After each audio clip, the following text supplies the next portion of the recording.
the Iraqi Christians are in grave danger. I knew something about their long-term oppression before I traveled to Jordan and Iraq. But until I heard their terrible stories myself, it was hard to fully comprehend just how difficult their lives are. This is a Christian community whose heritage dates all the way back to the first apostles. But they have been persecuted by Muslims for hundreds of years. Over half of Iraq's Christian community has been displaced since 2003. I asked these Christians to raise their hands if they had been forced out of their homes because of their faith. They were anxious to tell me their stories.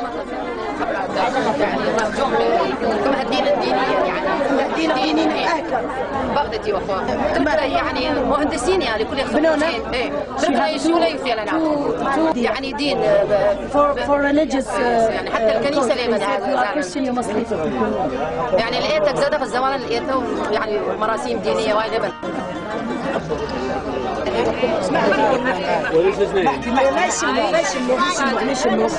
فادي مرحل فادي قيل إثيلا خما بريال خميك مهددين يعني بإلش ريتا منصور Rita.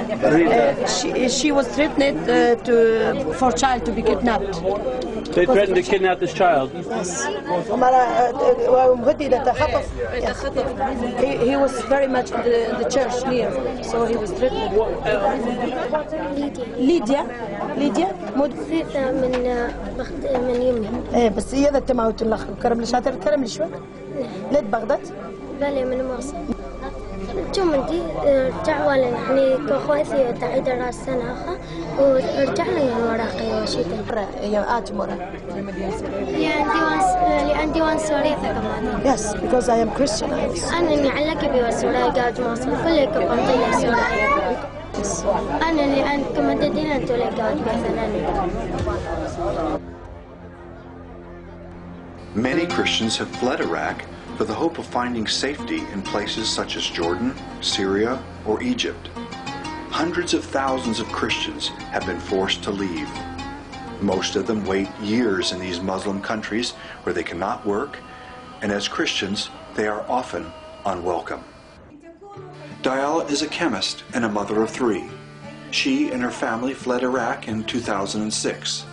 Unable to work, she volunteers as a translator at an Awana program in Jordan. When they kidnapped my husband's brother, and the terrorists kidnapped him, and he stayed with him for 7 days. At these 7 days, we were very afraid. Especially my daughter. We can't sleep, we can't eat all these 7 days. And my husband was speaking with him in the phone. And it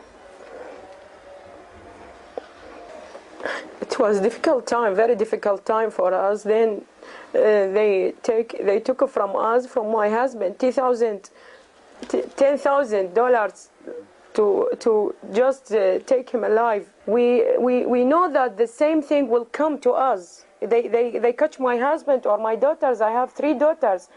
Now you will see my big daughter. My old daughter. She is 12 years, but she is tall and she looked like a woman. And I was very afraid about her.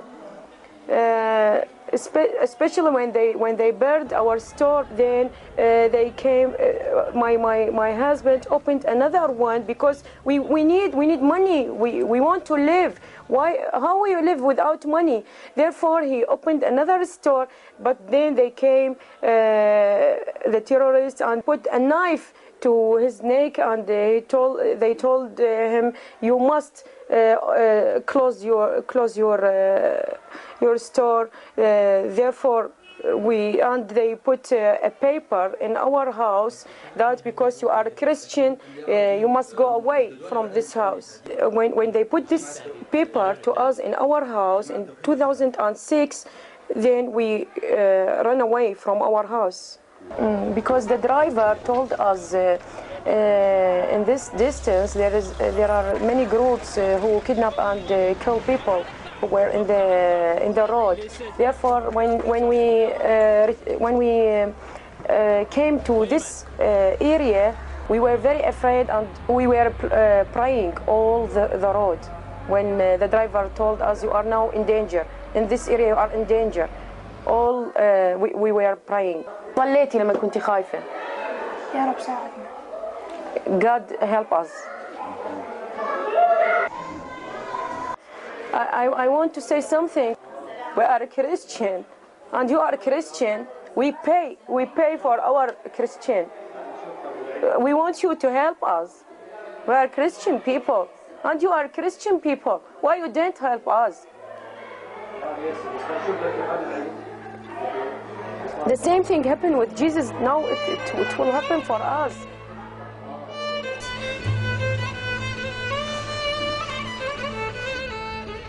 Iraqi Christians face extreme peril at the hands of Muslim terrorists.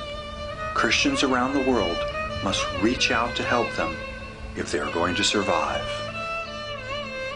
I tell you the truth. Whatever you did for one of the least of these brothers of mine, you did for me.